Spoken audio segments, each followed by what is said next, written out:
The Tortoise and the Hare.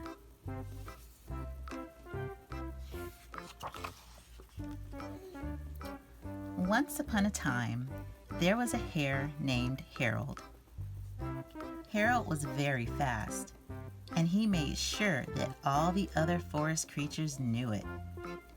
He had lots of fun running past skunks and leaping over squirrels, but most of all, Harold loved to race. "I'm the fastest animal in the whole forest," Harold told a group of critters.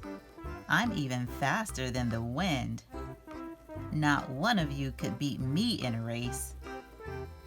The other animals were tired of hearing Harold brag, but they were all too polite to interrupt him. All except a tortoise named Tom, that is.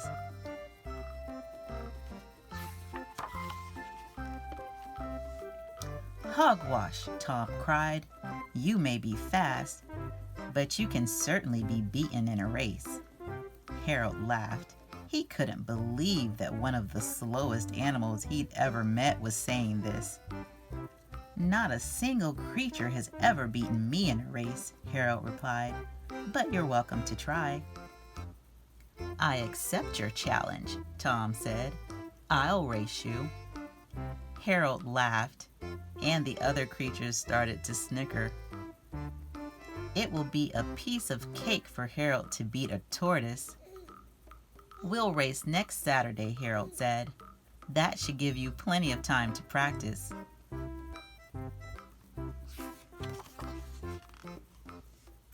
Tom spent the next few days getting ready for the race.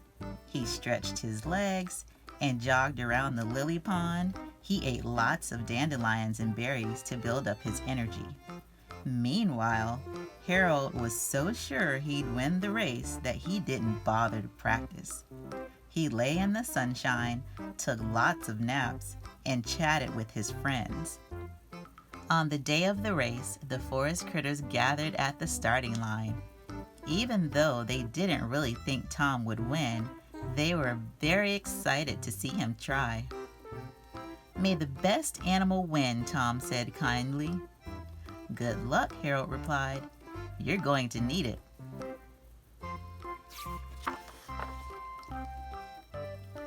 "On your marks," said the referee. "Get set. Go!"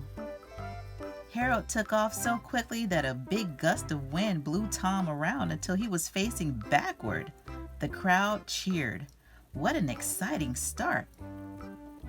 By the time Tom was facing the right direction, Harold was long gone. Tom set off down the path at a slow and steady pace. A group of snails cheered excitedly. "Come on, Tom, you can do it," the snails yelled.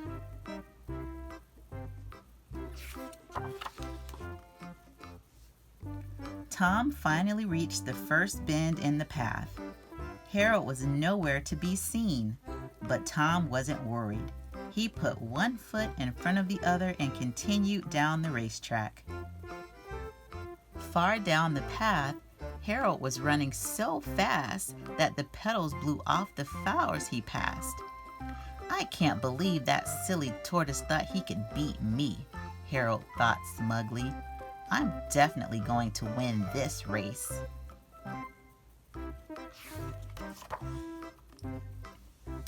Harold suddenly skidded to a stop. His friend George was lying under a shady tree, so Harold stopped to chat. "Hello, Harold," George said. "Why are you in such a hurry?" "Oh, I'm just running a race," Harold replied, "but it won't be too hard to win since I'm racing Tom."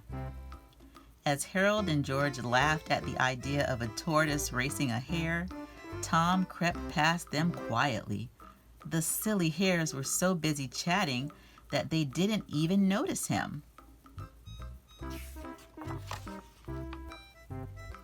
Just as Tom thought he was safely past them, Harold laughed.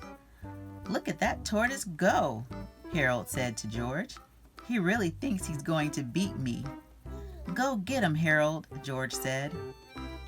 Harold rushed past Tom, and the tortoise was blown over.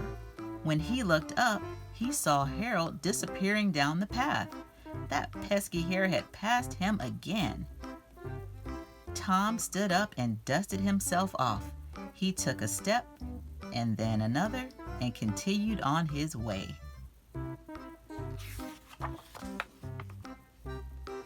Harold was having lots of fun racing Tom. The tortoise was far behind him, and Harold was certain he would win. Harold did a somersault and then a cartwheel. He sure liked to show off. Up ahead, a crowd of animals was waiting at the finish line. As Harold neared the finish line, he heard the animals cheering. He slowed down to a trot. "What's the hurry?" Harold thought to himself. "That tortoise is so far behind, he'll never catch up." Sure that he would win, Harold decided to stop and rest for a while. He hopped off the path and into the meadow beside it.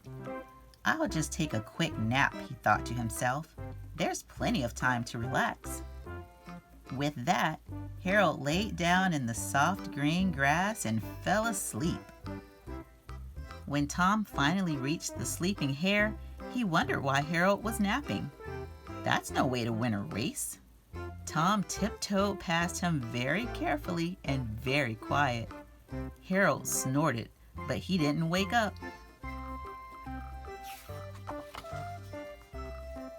The crowd at the finish line started yelling and clapping when they saw Tom.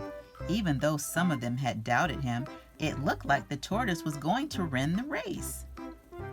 "Tom, Tom, he's our man. If he can't do it, no one can," the crowd cheered. The crowd cheered so loudly that they woke up Harold. He looked around and was surprised to see Tom nearing the finish line. The hare laughed to himself as he hopped to his feet. That silly tortoise still thought he'd win the race.